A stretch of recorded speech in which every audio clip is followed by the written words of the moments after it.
On this week's episode of Chasing the Natty, I look ahead to week 5 in our preview where I will be discussing the big game matchups and possibly high-scoring games this week. All this and more on Chasing the Natty.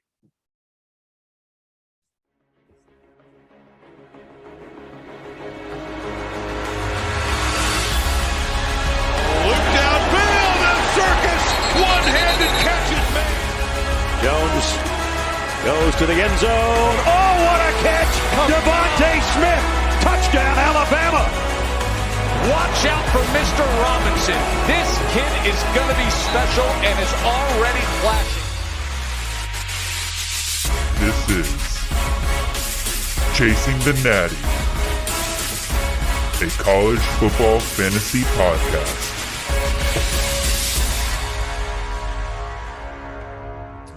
All right. Welcome back to Chasing the Natty. Oh, man. Starting off on a bad note. Welcome back to Chasing the Natty, a college football fantasy podcast. I am your host, Xavier Hood. And usually who would be beside me would be Jared Palmgren, my great co-host. He is recovering from, I forgot, what surgery he had his wisdom teeth removed. So he's being babied right now, trying to recover. So we'll hope to see him back next week. But the show must go on. So for now, we're just going to have this episode just me. And then Jared wrote down some of his thoughts and opinions that he had on this game. So it'll still be like a two-point perspective, but just be me talking for now. And without further ado, I think we should just jump right on in. So normally this is our week. So before we jump right on in, I would like to ask everybody to like and subscribe all our podcasts and listen to this one. You can follow us at CFF_Jared and at CFF_Xavier. We are available on all streaming platforms from Apple Podcasts to Spotify and YouTube. Please like and subscribe and follow our YouTube. If you're watching this on YouTube, you'll see all our great graphics that Jared has provided for us today. That'll be it. But without further ado, we should really get into these games. We have a big slate for week 6. So week 6, we have a lot of good games. I guess the first one that we should touch on is probably the biggest game of the week is Penn State at Iowa. Yeah, you have a top 3 versus 4 matchup. It's going to be huge. We'll get to really assess these Big Ten teams. Is Penn State actually legit? Is Iowa's defense the real deal? Because I feel like, we've only seen these teams play lesser competition. Like a lot of people were expecting Maryland to possibly knock off Iowa. Iowa's defense proved them very much wrong. And Penn State, they've been dominating majority of their competition. Their biggest one to date now, I guess, is Auburn, which, is looking less and less impressive. So this will probably be their first true test that they have. But besides that, I guess so Iowa is a -2.5 favorite in this game. This game will be shown at Fox at 4 p.m. And I'll just give you a little bit of insight of what Jared had to say about this. Jared basically said if Penn State wants to win this game, they need to limit the turnovers. And Sean Clipper has to be on his A game, and the receiving core with Dotson, Washington, and the rest of those guys. I think Lambert as well. But they're going to be talented enough to be able to pass. Clipper's going to be talented enough to hit those receivers and find them. But it's really up to the running back room as well too. Well, you have Noah Cain, Kevon Lee, and John Leavitt. So he's compared it to how Georgia looked last week, to where even though they didn't have their quarterback, they relied on the run game, and the run game was doing really well. Where I think all of our running backs, we had 4 running backs with over 4.5 yards per carry, something around those numbers. But I totally agree that Penn State definitely offensively needs to hit on all cylinders for this game. I trust their receivers enough, but this will be their first true test against an Iowa defense that they haven't seen just yet. And for the Penn State defense, if they want to stop Iowa, they have to be kept out of short field positions. But I'll give you my thoughts on this. I kind of agree with almost everything that Jared says. I think Iowa's offense is not that great, like in short field positions, like Jared mentioned. I think they are very, let's say, explosive in this fact, in terms of like when they're in the short and when they're in like maybe within 25 yards, Tyler Goodson, Sam Laporta, and the QB for Iowa, they can score touchdowns at an effective rate, highly efficient rate as well. So Penn State has to be on their toes, but they have shown that their defensive line and that linebacking core against Wisconsin, even though I've harped on Wisconsin not being a great win, the defense did show me something on through the eye test that they have the ability to get stops. So it'll be a tough matchup for both of these teams. If I had to pick a winner, oh man, that's tough. I'm gonna go with, man, I hate to do this, but because I really don't like any of these Big Ten teams. I think they're both a little bit iffy, but I'm gonna go with Penn State on this one. I trust the talent offensively that they'll be able to score more than Iowa. And for Jared's pick, I think he is picking Penn State as well, if I'm not mistaken. Oh no, he's not. He's picking Iowa. So he's tired of doubting Iowa. He doubted it last week against Maryland, and now he's jumping on, not to say bandwagon, but he's playing it safe and going with the spread. Well, not maybe not 2.5, but he's going with the team of Iowa. So I guess we can move on to our next game. We have. Let's see. We have Oklahoma at Texas, the Red River Rivalry Showdown. This is going to be an exciting game because a lot of people have a lot of question marks around Oklahoma and what their team is going to be about. Because if they do win out at the Big 12 and go undefeated, it looks like it'll be a playoff berth for them. But if you have actually watched an Oklahoma game this year, it don't look like that impressive. And each week, I just feel like somebody's going to knock them off. So I feel like Texas could be that team this week, but last week they didn't show good. They didn't have a good showing to where I was convinced of, like, if Casey Thompson could build off of the Rice game and the Texas Tech game, that maybe he could knock off Oklahoma. But I think mainly for the two biggest players in this game are probably going to be Spencer Rattler and Bijan. I think me and Jared both will agree on that. So we're going to have a very high-powered offense, two very high-powered offenses talent-wise. But it's really going to ultimately come up to who's going to capitalize off of these opportunities. Like, Oklahoma cannot be slow in what they're doing. They can't keep this game close because Bijan Robinson is just known to break out for, receptions of plus 20 yards, or Roshan Johnson in short field position in 15 yards can get the touchdowns as well too. Then you have those talented receivers, if they're healthy, Jordan Whittington and Xavier Worthy. Now on the other side, Oklahoma, they have a plethora of 5-star wide receivers. They have a great backfield of Brooks and Eric Gray, but it's really going to ultimately come up to that defense. Is the defense good enough to get a stop against Texas, which I don't think it's going to be that hard to do, but Texas still has the talent to overpower it. So I'll give our listeners Jared's thoughts since he's not here. As I said earlier, I think he basically said that he doesn't trust the running game this much for Oklahoma. So if they can't get their passing game going, then Oklahoma might be in a little bit of trouble. And Bijan Robinson, like we both agree, will be carrying the load for this team. He's the best player. This is a big game. I don't expect for him to be out too much. I think they're going to keep him in for all 4 quarters, and unless they're blowing them out completely. But I like we both agree, we don't think this is Oklahoma. We haven't seen Oklahoma at their peak performance, and this might be the week that Oklahoma shows their A game and beats out Texas. So Jared's going to pick Oklahoma. I'm going to take the upset and take Texas. I just think Oklahoma's been too sloppy in what they've been doing and offensively and even defensively, to where they have these close games with these opponents. I'll take the West Virginia game, for example. Letty Brown, Garrett Doge, and then the freshman backup was doing well too. So I just think if Texas and Casey Thompson, and Steve Sarkisian have a good game plan and call the right plays this upcoming weekend, then Texas can get their first big win they've had it in a long time, and actually, get this win in the showdown. It's been it's not been that too long since they won last, but it would be a big win for their program. That's all I have to say for that. That game is going to be on ABC, coming on at 12. It's Oklahoma -3. So, yeah, I do agree with the spread and what Vegas have to say. I think it will be close. But I guess we can move on to our next game. We have Arkansas, number 13 Arkansas, at number 17 Ole Miss on ESPN. Ole Miss is favored -5.5, and that'll be coming on at 12. So it's interesting. Both of these teams are coming off of some, not to say huge losses, but they faced the number 1 and number 2 team last week, and it's not completely over for their season.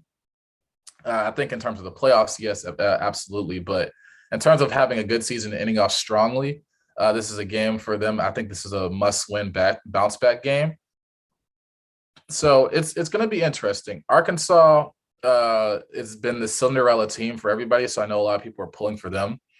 To where you have Sam Pittman, second-year head coach, has kind of got this program back to what it used to be, and it's looking like it's heading in the right direction. Now, it is a tough matchup that he's facing across the field in Ole Miss and Lane Kiffin in that offense, to where it's so high-powered, to where if you make a mistake and you're going to get exposed, and it's not anything slowing down that offense unless you're Alabama or Georgia. So it'll definitely be tough. I do like Arkansas's defense, but not enough to stop Ole Miss for all 4 quarters. Football is a 4-quarter sport, so Arkansas would have to be picture perfect. Down to their P's, be up on their P's and Q's for this game. It's going to be, I guess, to name a few players out of this game, KJ Jefferson is going to have to show a lot more mobility and to find his playmaker in Treylon Burks a lot more. And I think the Ole Miss defense, which, I mean, they got ran on a lot in that Alabama game, so that maybe gives Arkansas a better game plan to go ahead and let Raheem Sanders and Traylon Smith go have a little bit more wiggle room than they did against Georgia, because Georgia has probably like one of the I think they're top 2 or 3 in rush defense.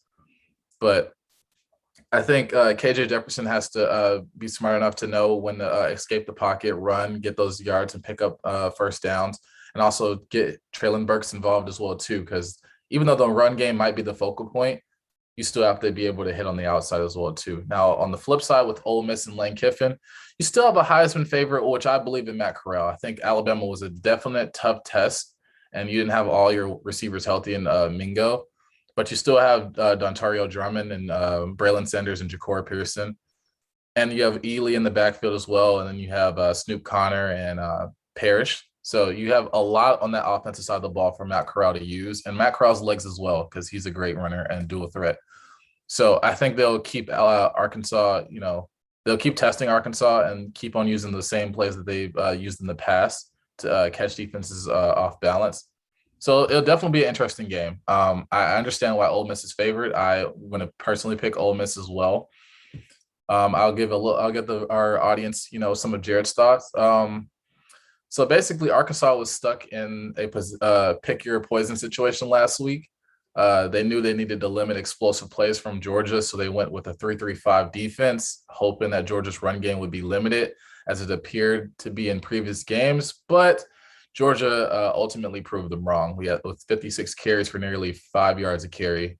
So this week, Jared believes that the 3-3-5 offense will work a lot better, not a little bit, a lot better against Ole Miss, limiting the explosive plays, because you have Matt Corral, who is an explosive play machine. And so, with that, I guess I'll give you his thoughts on the Ole Miss side of the ball as well, too. Ole Miss showed last week against Alabama that they can't run the ball like Georgia can, because they don't have the talent. But they will, and so with that reasoning, they will not be putting Arkansas in a pick your poison situation. And Jerry Ely is questionable, so that's going to keep them limited in what they really want to do, because he's a great receiving back and a guy that can go in the slot as well. But at the end of the day, Jared believes that Arkansas is the better overall coach team with a better culture, and they'll be able to pick themselves back up after this loss. And he believes that Ole Miss will be upset about Arkansas. So we're a little differing on opinions this week. I think Ole Miss is still high-powered enough to take on Arkansas and beat Arkansas. But Jared thinks that the coaching will come down to this game. So definitely be an interesting one to see. That was coming on ESPN at 12. Ole Miss is favored -5.5, like I said in the beginning. So now we can move on to Georgia at Auburn. As you all know, we are homers of Georgia. We both attended the University of Georgia, so we understand that this rivalry is very deep. This is one of the oldest rivalries in the South, or in college football, period. So it's definitely going to be a high-stakes game, even though like one team is obviously visually and statistically better than the other. That's the great thing about college football, is when these rivalries happen, weird things can happen, and players show up to the best of their abilities. And with Georgia, I'm a little bit concerned. I'm not so concerned that we could get upset, but I don't think this is going to be, I like being proven wrong by Georgia because, I have to have that like skepticism with Georgia each season. But every time we play Auburn, it's always, for the past year or 2 years, we've done well against Auburn where I think we've won. But I think this year, even though we're at an all-time high in morale and the defense looks great, and without, knock on wood, without barring any injuries, then Georgia should win this handily. But we are without JT Daniels, which it's going to look like probably coming up this Saturday, to where he's still dealing with the Latin, I think pectoral injury or oblique injury. So we won't have our main guy as our signal caller. And we're still missing a bunch of wide receivers. I think our best one to return is Marcus Rosemy-Jack St. While Don Blaylock is still not fully healthy, Arian Smith, George Pickens, we still have to wait a few months because we're still hoping that he could come back for the season, and just a multitude of other injuries on the offensive side of the ball. So I think we'll probably go back to our formula of the run game, which we did last week against Arkansas. And we'll have, a lot of different looks where Stetson Bennett is I wouldn't say great, but he is our best mobile quarterback that we have on the roster right now that is healthy. And I think we'll have a lot of good looks and a lot of good play calls for the run pass option, if you didn't see from that last Arkansas game that we had.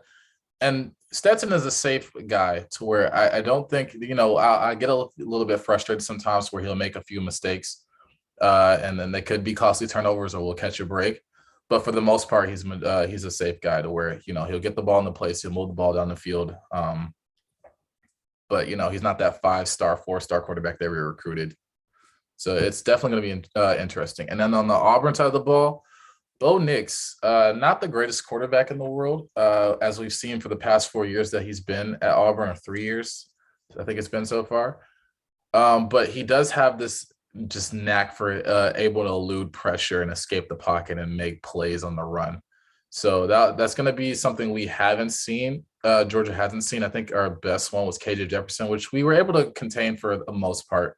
But Bo Nix just has this certain elusiveness to where he can make something out of nothing. And then with their backfield of Tanks Bigsby and Jaquez Hunter, I'm not going to say it's going to be a big test for our D-line, but I think it's going to be another good battle between, our defensive front and their running back committee.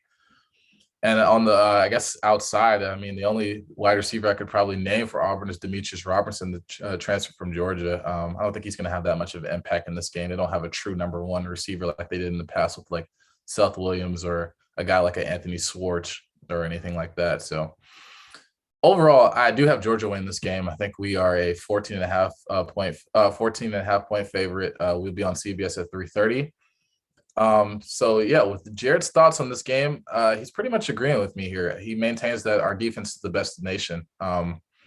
Despite, all my rambling about like we haven't played anybody yet. If you looked at our preview, our recap of last week, it's just, he goes on to explain that it's hard to shut out two opponents, which I do agree with. And it's let alone two SEC opponents, which, those are quality teams. Vanderbilt, maybe not so much, but Arkansas, having a good Cinderella season and probably building on something. But one of them being a top 10 team, and also we kind of beaten Clemson in the first game of the season. So that's two top 15 teams, even though they're not ranked anymore.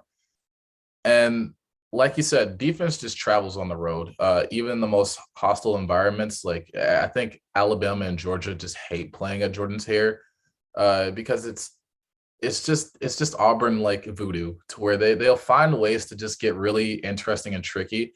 But I think it's going to be a little bit different. Gus Malzahn's not there anymore, so I think that element is out of there. But they still have the talent to make this a little difficult on the defensive side of the ball and offensive side of the ball. But I think he thinks that Auburn will be able to will struggle to score for a little while, and he sees the final score being similar to last year of 28-6. So I don't disagree with him. I think Auburn may get a touchdown or two, but I think we'll just have that considerable like margin of victory to where that's where we both agree on. To where I don't think this will be that close of a game, but I think Auburn can make it interesting. So those mainly just our top 4 games of interest of the week that we're looking forward to, these big game helmet games. But I forgot to announce our picks. I mean, obviously we're both going Georgia, not because we're homers, because obviously we're the number 2 team for a reason, and we have that sort of respect and for our team.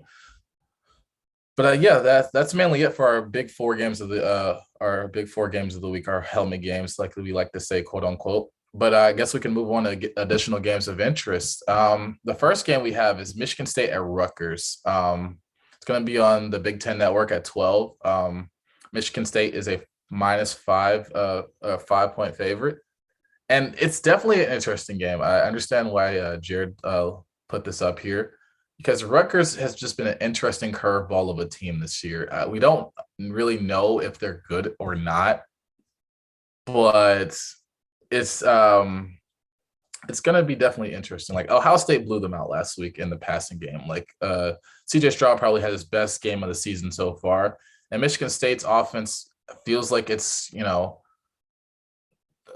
how do I put this? They're talented enough to where they could possibly replicate that. Maybe not enough in terms of the receiving core, but you still have receivers like Jalen Reed, big tight ends, and then you have Kenneth Walker, a great running back, even though Rutgers is a good running rush defense, and then you have Simmons behind them as well too, so they could break them down slowly but surely.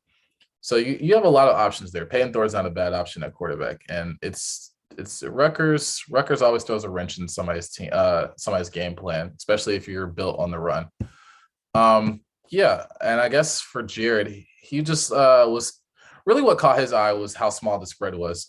He doesn't expect this game to be close, but he doesn't expect anything close to what Ohio State did to Rutgers. I, on the other hand, think that it could be somewhat replicated, but maybe not so much. Like we both agree, Rutgers does well when you're able to take away the one good thing you're at, rushing or passing. However, they're not good enough to take away both. They'll probably try to key in on Kenneth Walker, which I mentioned earlier as like being their cornerstone player right now. And I think that's going to leave, he also agrees that it's going to leave Payton Thorne as weapons with Reed and Naylor wide open, and the Rutgers won't be able to stop them. So he's thinking that Michigan State wins by 2 scores. I'm in agreement with him as well. So I think that's another game we agree on. I guess we can move on to our next game of interest. We have Boise State at BYU. This is a game I'm excited to see. BYU ranked in the top 10. It's not that weird to say, but it doesn't feel right for me. Like, I understand what BYU has done. They've beaten Arizona State. They've beaten Utah. They've basically gone on a Pac-12 like path of just hell and fury at this point, and they've looked good. But I have to see. I think this is going to be a big game because if Jaren Hall doesn't play and they put out Baylor Romney again, which I mean I love as well. He had a good game. And then so I mean it's definitely going to be interesting. I mean, so now that I've looked up a little bit extensively, BYU is down to their 3rd quarterback, so that's going to be a little bit rough. You still have Tyler Algier in the run game, which is really good for them, but you kind of still need that balanced offense to where Tyler Algier is not the most explosive guy, to where he's getting a lot of those. He's weeding down teams, but he's not exploding off for those 50 to 60-yard runs, which you can't expect of every running back to do. But he's doing his job of getting those goal line carries, getting those 10 to 5-yard runs in the end zone. So it definitely will be interesting. But Boise State just has that great passing attack of Shakir, and you have Bachmeier in the throwing the ball to all those other receivers as well too. So it's going to be a tough game to really put my finger on. I mean, Jared really wants to pick Boise State. But Boise State has the 105th rushing defense in the country. So BYU is not going to have to rely on Jacob Conover. He expects this game to be very similar to Utah State, with it being a high-scoring game on both sides. And he likes Boise State's weapons, but he has BYU winning by a touchdown. I'll take Boise State in the upset on this one. I think Khalil Shakir and Bachmeier are talented enough, and George Holani. just having that balanced attack. And if they can get more stops than the BYU, I think Boise State can capitalize on that. So I'll put we're going to split on this. We're splitting on a lot of games now that I look at the sheet so far. Boise State, I picked Michigan State. He also picked Michigan State. We agree on Georgia, but we disagree on Arkansas and Ole Miss. We disagree on Oklahoma. And we disagree on Penn State and Iowa. So a lot of games that are going to be interesting for us this weekend to see who comes out on top at the end of the week.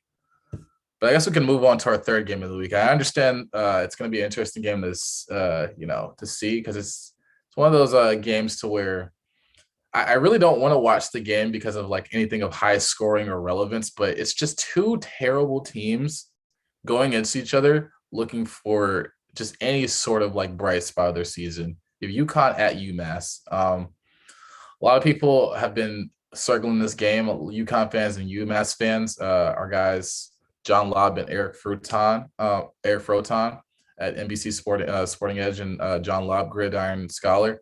John Lobb being a UConn fan and Eric Froton being a UMass alum. They're looking for their first win here. For both programs, and UConn is favored by -2.5, and UConn definitely looks better since they fired their coach. But UMass, I don't know. It's going to be tough. It's just really two bad teams. It's like almost like just two tanking teams in the NFL beating up on each other, but at the same time, it's not like you win a draft pick at the end of the year. You're kind of just playing to get that win. So it's going to be tough. It's Jared, he describes this as a toilet bowl. It's basically a battle for the worst team in the FBS. That's a bit harsh, but it's also true. UConn seems to have turned things around, even though they're still winless, and UMass continues to lose more and more key players. So Jared has UConn, and also Jared's picking UConn, and he's picking the spread as well for -2.5. I'll take UConn as well too.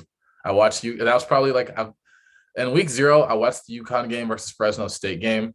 And, I saw a little bit of like glimmering hope in UConn. So I'm like, all right, it's UMass. Come on, just do your job. Don't be that terrible and win the game. So I'm taking UConn as well. And I'll go with the spread of -2.5. So now we can move past that game. Finally, I felt terrible because I was like, I don't know any of these players or any of these like coaches or quarterbacks. I just know they're both terrible and bad. But now we can go back to Michigan at Nebraska, a game that I'm really excited for. That's coming on ABC at 7:30. I understand why it's a night game. I understand why it's on ABC. This is going to be a huge game and a huge test for Michigan. If I'm not mistaken, I remember I was watching ESPN, which I really don't like doing, but sometimes they have good points. And I like the game day and the college hosts sometimes. They have good insight. This is going to be a big test for Michigan because I think it was Desmond Howard that says that Nebraska is not that bad of a team just yet. You can't write off Nebraska and Scott Frost just yet. It feels weird to say because at the beginning of the year, we were all just bashing on Scott Frost for being a terrible coach. He should not have lasted this long, but somehow he has. He's kept them competitive in a bunch of games this season, only winning, I think they've only won, one game or two games so far? So it's going to it's more of like, you look at it on paper and you're expecting Michigan to just run away with it. But Nebraska has shown, especially the Michigan State game, how they can shut down the run, where they shut down probably the nation's best running back that we've seen so far in Kenneth Walker and basically made him they just completely shut him down and made him useless in that game. And it came down to Jalen Reed and his playmaking abilities on punt returns for them to win that game. And now I will say Michigan has looked a little bit better in their passing with J.J. McCartney and Cornelius Brown. But I still think that Blake Corum and Hassan Haskins, that duo and tandem of them being two different styles of running backs where Corum can be lined up in the slot or catch out of the backfield and Haskins can get you those 1 to 2 yard gains, will just be enough balance and versatility to keep Nebraska on their toes and ultimately win that game. But I wouldn't be surprised if Nebraska were to pull out and win this game. So Jared's thoughts on this game. He's basically exclaiming that the line screams the same as the Wisconsin line and that it seems way too close. However, unlike Wisconsin, who is getting worse and worse each week. Nebraska seems to be improving each week. And if Scott Frost wants to keep his job, this is probably going to be a signature win that he needs. This is the perfect opportunity for him to do it against a top 10 opponent in Michigan. And I mean, it'll be enough to save his job for this season, but I don't know about for, extensively in the future. Cause I don't know, it was so weird. A couple of years ago, Scott Frost came from UCF and was just, promising to change this entire program and bring them back to the Nebraska of old, winning national championships. And yeah, you've kind of just continued on with the same mediocrity and, having low expectations at this point. So it'll definitely be a good win. But it's getting a win over a top 10 team will require a lot of great execution for Adrian Martinez and for the entire Husker teams as a whole. He's, like Jared said, and like Vegas agrees with him as well, they think that's in their cards. And, I agree with it as well, too. I think with Adrian Martinez, and then you have that, you have a decent backfield of a few players, and then you have a slew of wide receivers that, each can pop off each week. You have Martin, and you have a few other guys as well, too, that I can't name because Nebraska is just so, sporadic with their targets and who's going to be that number one guy and who's probably their best player. But it's going to be a close game, and we both agree that it's going to be Michigan in a close game. So I have no arguments in his logic here.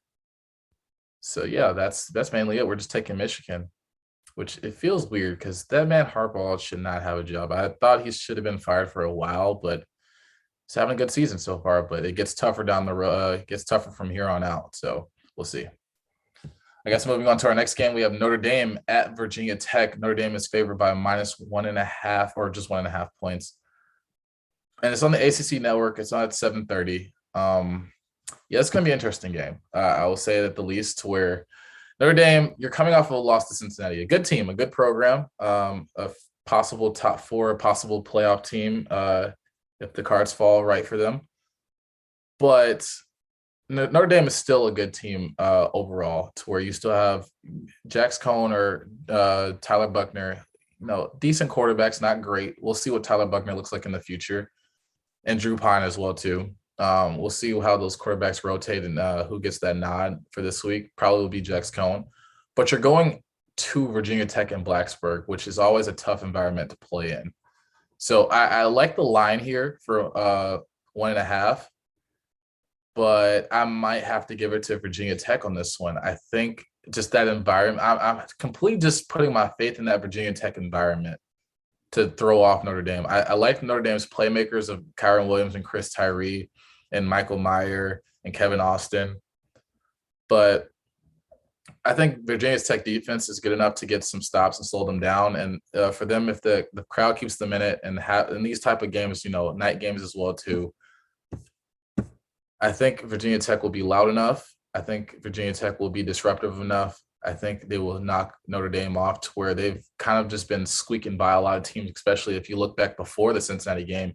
They were barely squeaking by Toledo. They were barely squeaking by Wisconsin. So until, they exploded for some turnovers and things like that. But I think Virginia Tech has their card this week. Yeah, those are just my thoughts on that. No, let's go over to Jared's. Jared basically agrees with me that Notre Dame came out completely flat against Cincinnati, much in part to Cincinnati's incredible defensive performance. But we also agree that Notre Dame couldn't get anything going consistently on the offensive side of the ball. And that has a lot to do with their rotating QBs, and they needed to be settled on one. And he believes that Drew Pine and his better mobility keeps and Drew Pine and his mobility is probably their best option if they want to win this game. But like we both agree, playing at home, he likes Virginia Tech to have a similar performance to how they did play against UNC earlier this year. He thinks that this game will be low scoring and a ground and pound game, in which Virginia Tech pulls off the technical upset. So there's a game we agree on. I think we both like the environment of Virginia Tech and how gruesome it can get, to where I looked at last year of the Clemson game where Trevor Lawrence kind of squeaked by as well too. And it was a close game to the very end. And even this season, UNC pulled their card. Virginia Tech pulled UNC's card. So Virginia Tech is just good at stopping these offenses that are just known for like having so much talent. And they don't have much talent on the offensive side of the ball as these other schools, but they're good, enough to put up points. So yeah, it'll definitely be a low scoring affair. I do like Virginia Tech as well. So that's another game we both agree on. Guess we can move on back to the SEC. We have LSU at number 16, Kentucky. Kentucky is favored by 3 points. It's going to be in the SEC Network at 7:30. You have Kentucky coming off of a big win against Florida versus LSU coming off that loss against Auburn.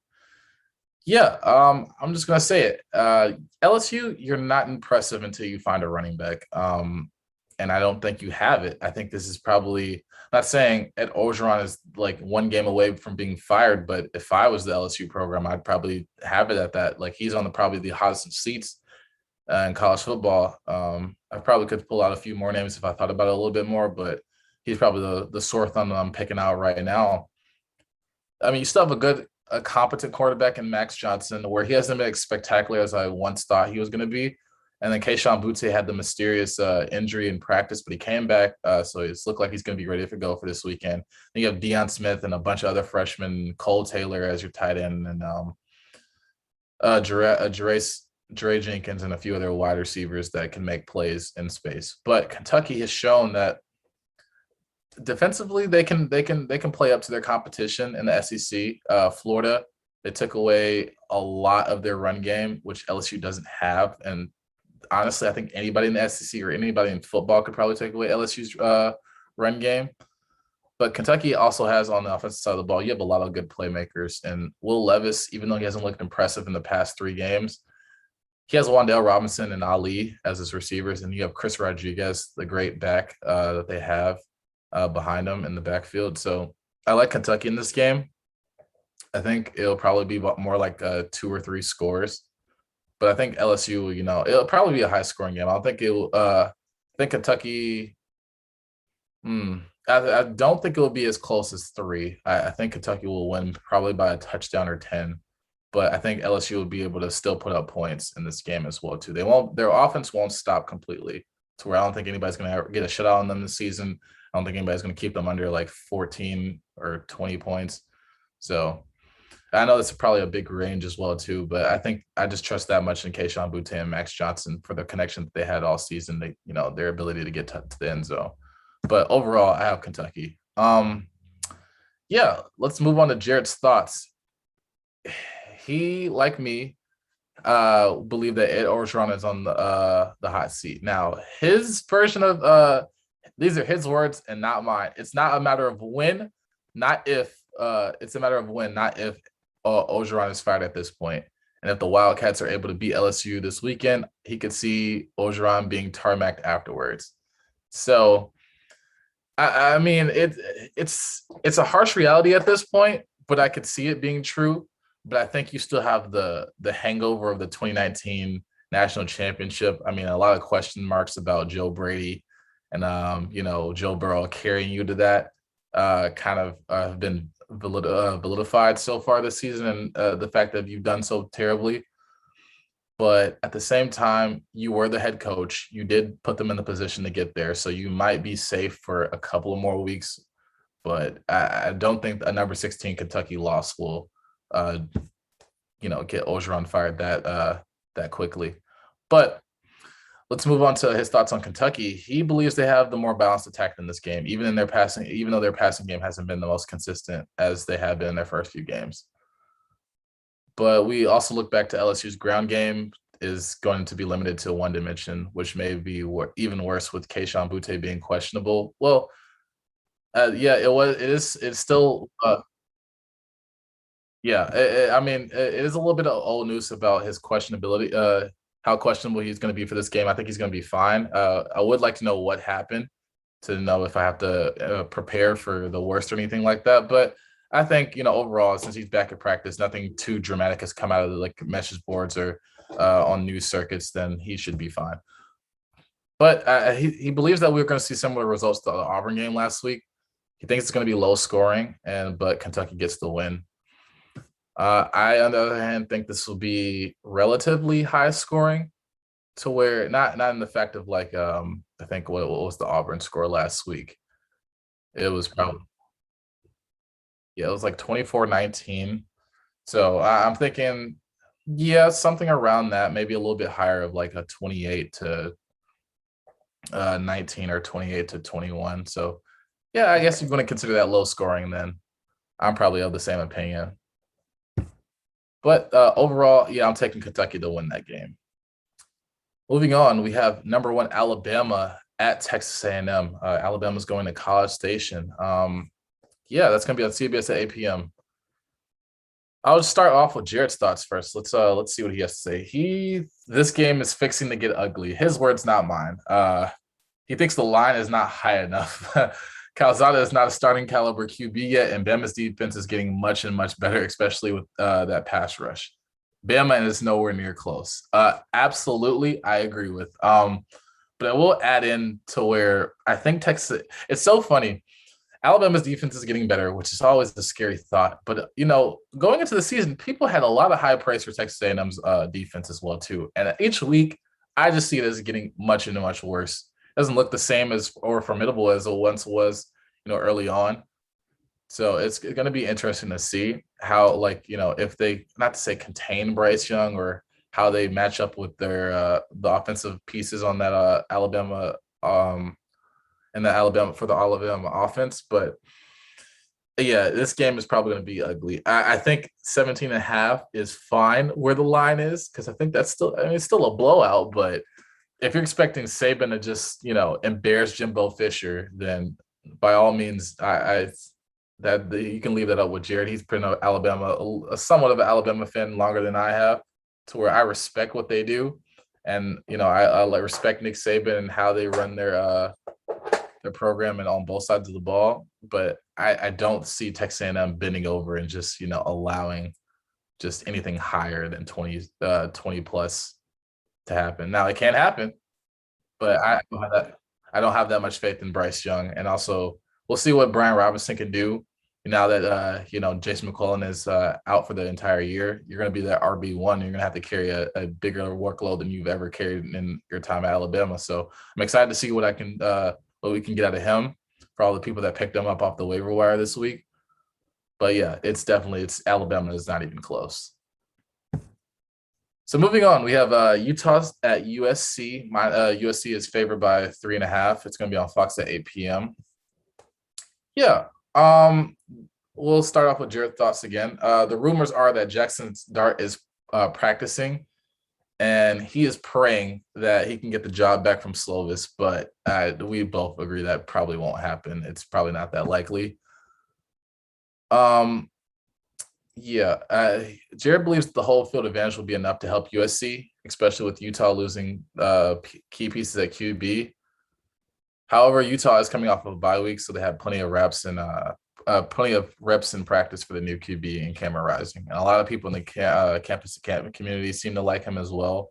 Maybe not as much as raving about top 10, but I think he's a good fit for that Utah program.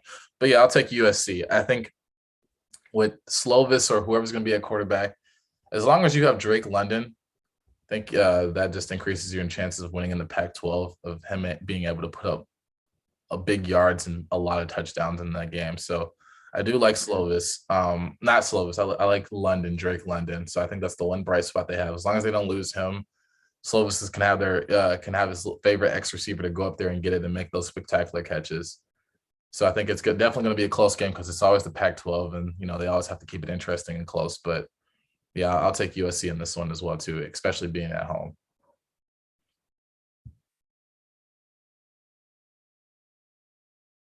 Yeah. So moving on, we have our games with over-unders of 65 points. We'll start off with Maryland at Ohio State. The over-under for this game is 68.5. Yeah, I don't agree with this at all. I don't think that game will be that high scoring. I think with Dante Demas going down, I still love Raheem Jarrett. I still love the tight end. I still love Fleet Davis. And I still love Talia. But Ohio State looks like they're improving and they're getting back to their old form of their bread and butter and coming back to prominence. It's so weird to say for Ohio State coming back to promise only because of a few games and a loss to Oregon and a struggle win against Tulsa. But they're looking a lot better each week. And I think CJ Stroud being healthy, getting back in stride and having that QB. And I think, not having the pressure of Kyle McCord, breathing down his neck to where even though he had a good showing against Akron, it just wasn't, I don't think it was going to be enough to take him out of the running for QB1 or have a QB controversy. I think CJ Stroud showed in that Maryland, at the Maryland game. What game was that? That was Ohio State versus, man, what was their last game?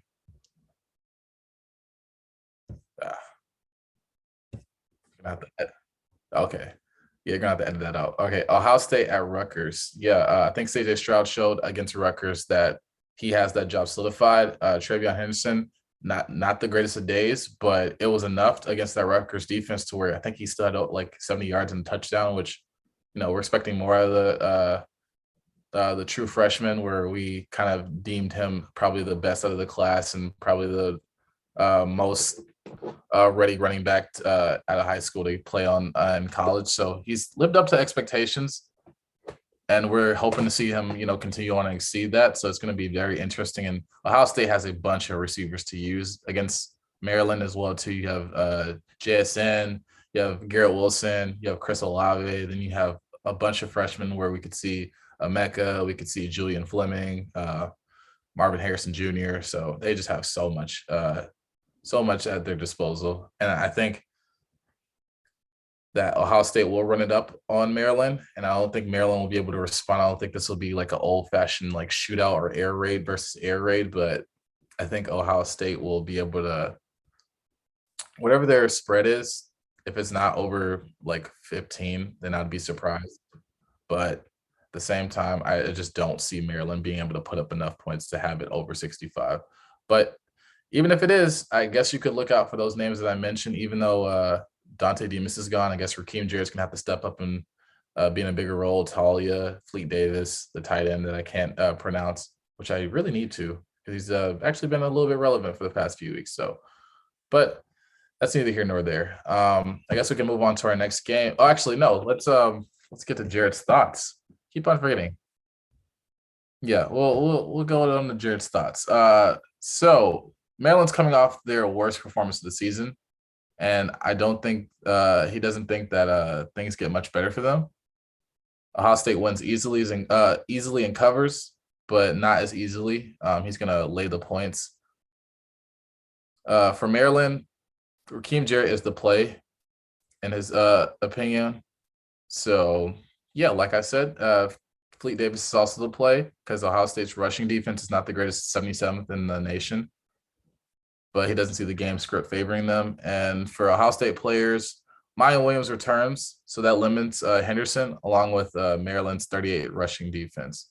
And in the passing game, he likes all the names I've mentioned were from Olave to Wilson and Jackson Smith for guys you should play probably in this game. But I guess if I'm choosing a team to win, obviously it's going to be Ohio State, and Jared agrees as well. It's going to be Ohio State.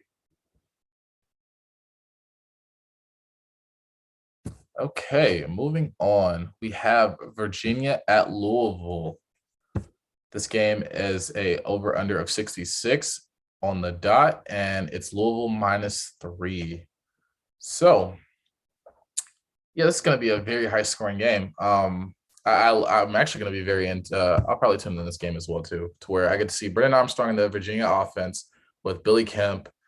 Who's the Datavius Wicks, and some other guys that they have as well too.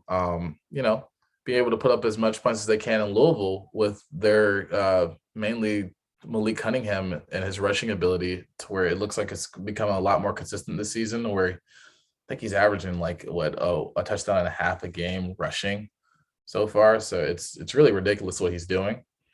And you still have Jalen Mitchell in the backfield, who's I think close or tied with Malik in rushes. So it's a good guy to have. And then Marshawn Floyd, the tight end, has been a good target for Malik Cunningham as well too. I think it will be a high scoring affair. If I had to pick a winner though, I'll take Louisville. I think they're on even though they had a tough loss to Wake, I think, to be in that, to have a competitive game against Wake, the number one team in the ACC, and then you're going against another ACC opponent, I think that bars well for Louisville. Now, Jared's thoughts on this game. Initially, it's a hard game to call in a vacuum. However, he agrees that Wake Forest provided great data points for these two teams. Wake Forest put down Virginia on the road by 20 points, while Louisville was hanging around with Wake Forest and lost by 3 points. And he adds in the home field advantage, so he likes Louisville in this one. And then as for the players he would start for Virginia, he likes Brandon Armstrong. He likes Billy Kemp and Dontavius. And that's mainly it. And then for Louisville, the start is obviously Malik Cunningham and Marshawn Floyd. And Jalen Mitchell as well, too, because he seems to be finding his groove. So, like, all the points that I made, it feels weird just to, not having my co-host here and looking at his thoughts, because I just want to be able to be like, yeah, I agree with that, too. Or, I don't like this point, and having to hear him talk about this fully. But we move on, and he'll be back next week, hopefully, with a, full clearance of health and able to talk again. But yeah, we're going to move on to Florida State at North Carolina. This game is 65.5 for the over-under, and North Carolina is favored by 17.5 points. ESPN at 3:30. Start off with Jared's thoughts. Florida State inexplicably beats UNC last year, but he doesn't expect that to happen again. He expects a closer game than 17.5 points, and because he thinks Jermaine Johnson, the pass rusher for Florida State, will cause enough havoc for the UNC O-line to create negative plays and slow down the offense. But also, Florida State's has the 103rd ranking pass defense, so Sam Howell and Josh Downs are going to have a field day with that. And Ty Chandler should have a decent day against FSU's 86th rushing defense, and Deshaun Corbin should do likewise against UNC's 71st ranked rushing defense. All the points I mainly agree with. I do, on the other hand, don't think this will be as close. I do love Jermaine Johnson, the pass rush that Florida State has put up, and the havoc that it caused. But I think, like I said, Sam Howell on bounce back games. Well, even though he bounced back against Georgia Tech against Duke, I think he's at that point in the season where, the season's basically a wrap for UNC in terms of like hopes of playoffs. But you still have a good bowl game that you could play for. And also your draft stock needs to rise a little bit, because no quarterback looks that impressive so far unless you're Malik Willis, and your draft stock is continually to skyrocket and rise. But I think with Downs and Chandler, because Chandler had a great day in the passing game as well against Duke, where he caught like a 75-yard touchdown, or ran it for 75 yards off of a short pass. But I think it's going to bode well to where the UNC offense is becoming a little bit more together, and the O-line looks a little bit better, but I say a little bit better, not by like a considerable margin, where Florida State can still cause some negative plays. But I still like Sam Howell's rushing ability, as long as he doesn't fumble the ball and have a Duke game. So I do like the spread of 17.5 for Florida State. And I'm going to pick North Carolina in this one, and I think Jared is going to pick North Carolina as well. He is. So yeah, that's another game we're going to agree on. So I guess we can move on to North Texas at Missouri. SEC Network, 4 p.m. This game has an over-under 67. Missouri is favored by 20 points in this game. So for Jared's thoughts, Missouri ranks last in their rushing defense. Therefore, DeAndre Torrey is a must start this week. I will rebut that in a minute, but we'll continue on with his thoughts. Missouri's defense is ranked, passing defense is ranked 37th, so don't expect too much from North Texas to throw the ball on Missouri. They'll just run it like every other one of Missouri's opponents have so far, and North Texas's rushing defense is 95th, so therefore expect Tyler Beatty to have a good day. Overall, this game easily hits the over. Missouri wins, but does not cover. I think, overall, I do love Tyler Beatty to start this game. I honestly would probably throw in Connor Bazelak for this, probably be, one of these few weeks to where you throw him in, to where he's been decent enough to where he has good games against like bad competition. So I do like Connor in this game as well, and Tyler. For North Texas, Torrey as a starter, I definitely think he gets the volume that will be favorable, but I still give that SEC bias and Power 5 bias to where even though Missouri is dead last and they haven't shown to where their defense is improving, I mean, if you have better players, then obviously I wouldn't start Torrey. But for the sake of the over under and putting up as much points as possible, then yeah, I can agree with that as well too. I just think that he'll have the volume and the opportunities, but it's up to North Texas and him to get down the field and get in those positions to score. So those are just a few of my thoughts. I guess we can move on to East Carolina and UCF. So yeah, UCF is favored by 10 points in this game. This game will be on ESPN Plus. Sorry for all of our listeners that don't have ESPN Plus. This game's coming on at 6 p.m. and the over-under is 68. UCF's loss to Navy last week was not that much of a shock considering that lost Dylan Gabriel, but Mikey Keene, you were expecting they have all that talent for the quarterback to come in and be able to manage a good game, which he still was able to find the end zone a few times, but it was extremely concerning for Jared. They're much more limited through the air without Gabriel, and with Bowser still out, consistency on the offense looks difficult to come by. So look no further than them scoring only 7 points in the second half. He likes Brendan Johnson to be a consistent red zone target, so it's worth starting in deeper leagues. On the ECU side of the ball, ECU looks to be finding their identity through players like Keaton Mitchell, who will provide a threat through the ground and through the air, and should continue to get good work against the 76 rushing defense from UCF. I think so as well too. I think Keaton Mitchell is going to have a great day. It's a must start for him as well too. I think Tyler Snead will bode well in this game. I'm trying to think. Maybe if CJ Johnson wants to get more consistent, this could be a good game, a boom or bust game for him as well. UCF, Brennan Johnson. If Isaiah Bowser decides to come back and then wants to get healthy, that would be great for UCF to ground and pound the ball. But I haven't seen any news so far to push me to that side. But with UCF being favored by 10 points, I'm gonna have to take go against Vegas, and I think East Carolina wins this game, and I think it'll be close as well too. So Jared is taking the upset due to the upset as well, but he's taking the upset due to their consistency and personnel and production. So I agree with that as well too. I think I just don't like the inconsistency and the injuries that UCF has had, even if it's not on the defensive side of the ball. I just don't think, with the defense being out there for so long, then they're going to get tired, and ECU is known to make some big plays. So that's the reasoning for me. So we're both taking East Carolina in this game. So moving on. Oh, man, I wish Jarrett was here to talk about this game because he's been raving about Western Kentucky for ever since we actually get to see the offense in person and get to see Bailey Zappi. Now that I've known his real name, his real last name. We have UTSA at Western Kentucky.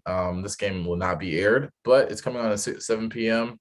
and it's 67. The over/under is 67.5. It's going to be an interesting game because UTSA, they've been a good team so far.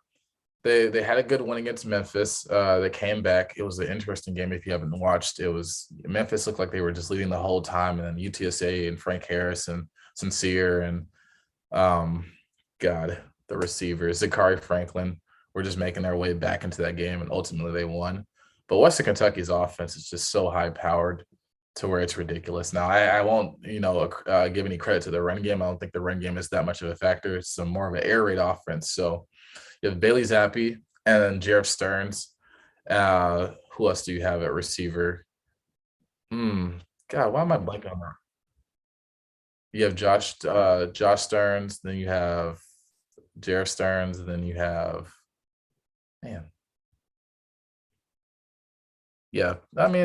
you just have a variety of weapons for Zappi to use to where it's mainly just him and Jarrett Stearns that are most fantasy relevant. in terms of like their production of yardage and touchdowns. But man, can they put up a lot of points? And I understand why this game. I'm surprised the over/under is not even higher because I don't completely write out UTSA's offense in this game because Western Kentucky's defense is not that great or nothing to rave about. And UTSA has Sincere McCormick who can get a lot of volume in this game. And then you have Frank Harris who's doing a better job at quarterback, and with Zachary Franklin, which I think may be a little bit injured this year, but you still have Cephas and a few other wide receivers. So Jared's thoughts. We're looking at an early matchup of the CUSA Conference Championship that I predicted. Western Kentucky looks good against everybody they've played against.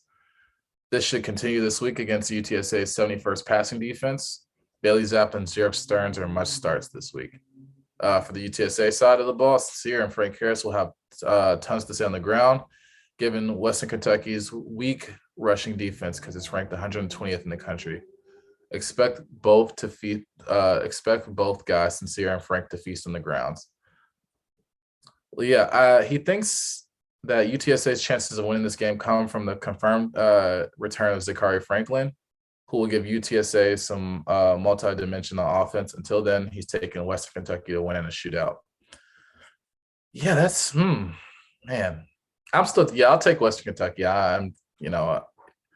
It's been I had some Power 5 bias to where like I did have Indiana beating them and I was happy about that, but they kept it a lot closer than I thought, and I think they were able to hang around with a lot of these bigger programs. I think UTSA is gonna have a big shock in front of them, and for only a 2.5 favorite, I think Western Kentucky in my eyes will probably be be able to cover the spread and probably have even more points than that. So yeah, I'm taking Western Kentucky as well. So moving on to our last over/under game, we have Buffalo at Kent State. Kent State is favored by 5.5 points. It's on ESPNU. It's coming on at 7, and this game is a 66.5 over/under. So we'll start off with what Jared has to say about this. It was one of the wildest games last year. We both agree. We saw Jared Patterson go off and put the whole fantasy community on notice to where we knew about Jared Patterson, but we weren't expecting that type of day with 8 rushing touchdowns. So that's what a lot of people were thinking, like Kenneth Marks would have this type of production and impact. So far, we've kind of been disappointed about that. But we're on to this year, 2021 season. So we obviously don't expect this to happen again, because Buffalo doesn't have anybody as talented in the backfield as Patterson. But they're also splitting carries much more this year. Kent State's rushing defense has also improved from garbage to bad, but not that bad. That's an interesting quote right there, Jared. I'm not going to lie. Buffalo's rushing defense is ranked similarly to Kent State's rushing defense, but the only split in carries for Kent State is Marquez Cooper and Dustin Crum. If you want a preview of what Dustin Crum can do in a game, go watch the Nebraska-Buffalo game and watch Adrian Martinez. Kent State should have an average day passing, so Crum is going to find more of his value through his legs. Overall, he's picking Kent State due to them having versatility between passing and rushing. Yeah, I don't think, it's definitely – I like Marquez Cooper a lot, and I think, maybe that's going to – if Marquez Cooper is that main rusher in this game to where then maybe Dustin Crum doesn't have to run as much.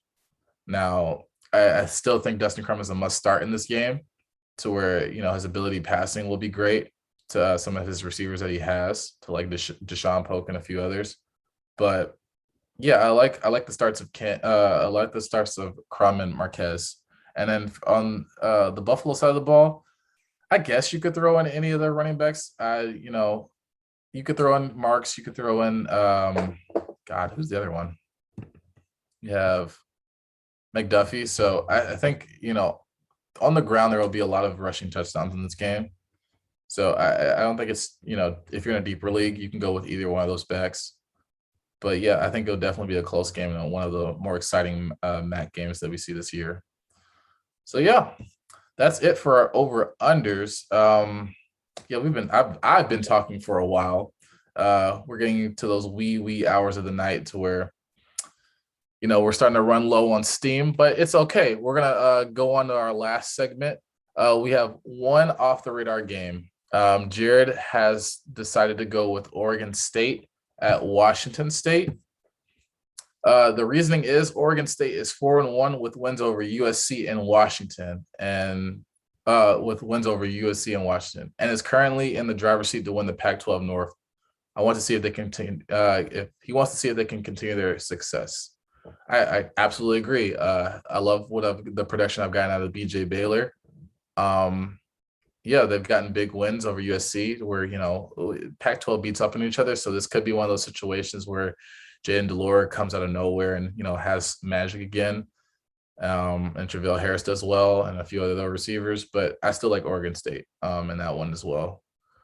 For my I guess for my off the radar game this week, I have a similar game in terms of the reasoning.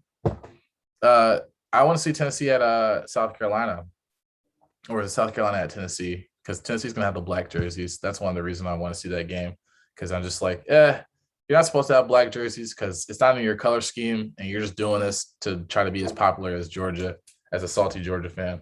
But that's neither here nor there. I want to see if Tennessee can continue their success offensively with Hendon Hooker under center as their starting quarterback. I think with the Josh Heupel offense, I'm starting to believe a little bit. I don't think they'll be able to, be competitive against the more elite teams like a Kentucky or a Georgia or a Florida so much. Like against the Florida game. I guess when they played Florida, the first quarter looked really good, and then after that, it kind of weaned off. But against lower competition like South Carolina, I'm looking forward to that. I'm wondering if Hendon Hooker, will have a good day with his legs as well, with Tyne Evans, shouldering that entire load probably more with Jabari Small out. And you have some great wide receivers for Hendon Hooker to hit as well too, with Peyton and a few others. So looking forward to that game. And South Carolina has a good and okay rushing defense for the in terms of the nation. Probably not as good as in the SEC, but they were able to make some stops against Georgia and a few other teams rushing the ball, Kentucky as well too. So I think Hendon Hooker is going to be able to show off his arm a little bit more. And hey, mobile QBs, they throw an added level of difficulty for some of those teams that are good at stopping the run, especially if they're looking out for the running back. Now they have to look out for the quarterback and the running back. So I think it'll be a good high-scoring affair for Heupel and the Volunteers. But yeah, that's mainly it for our show. I will go over our picks for our games to just let all of you know. So I'll go through these quickly. Penn State at Iowa. Jared is taking Iowa. I am taking Penn State. Oklahoma at Texas. Jared's taking Oklahoma. I am taking Texas. Arkansas at Ole Miss. Jared is taking Arkansas. I am taking Ole Miss. Georgia at Auburn. We are both taking Georgia. Michigan State at Rutgers. We're both taking Michigan State. Boise State at BYU. Jared is taking BYU. I am taking Boise State. UConn at UMass, the dumpster fire championship. We're both taking UConn. Michigan at Nebraska. We are both taking Michigan in that game. Notre Dame at Virginia Tech. We are both taking Virginia Tech in the upset. LSU at Kentucky. We are both taking Kentucky. Alabama at Texas A&M. We are taking Alabama. Utah at USC. We're both taking USC. Maryland at Ohio State. We are both taking Ohio State. Virginia at Louisville. We're both taking Louisville. Florida State at North Carolina. Both taking North Carolina. North Texas at Missouri. Both taking Missouri. East Carolina at UCF. We're both taking ECU. UTSA at Western Kentucky. We're both taking Western Kentucky. And Buffalo at Kent State. We are both taking Kent State. So that is our slate of games. And then I guess our off the radar games, we're both we probably won't add this to our picks, but I believe Jared's taking Oregon State. I'm also taking Oregon State. And then for Tennessee at South Carolina, I'm taking Tennessee, and Jared is taking Tennessee as well. So yeah. But yeah, that is it for this week's preview of the Saturday slate. We apologize for how late this episode is coming out. We both had some, Jared had medical issues to deal with his wisdom teeth, as you've seen on social media through his great selfies that, some people don't truly appreciate as much as I do, but I love them. It keeps me updated to see how one of my good friends are doing. And yeah, That's mainly it for the recap. We will have this episode out probably tomorrow, which will be Friday, and also our Kings Classic episode will be coming out Friday, which I'll be doing in a couple of minutes as well too. So yeah, don't forget to like and subscribe. Follow us on all streaming platforms. Follow us on YouTube. Follow us on all social media platforms at CFF_Jared, at CFF_Xavier. We're on Twitter mainly. I don't think we don't have Instagrams yet. We don't need Instagrams. We're among the people of great college football experts that are all on Twitter. Yeah, we've enjoyed the growth that we had and all the support that we get. We love hearing we love seeing your comments and hearing your feedback and the questions that y'all ask. We love entertaining those questions and seeing where your mind is at and asking you guys asking us where our minds are at. So we do appreciate that always. So with that being said, yeah, have a wonderful, wonderful day.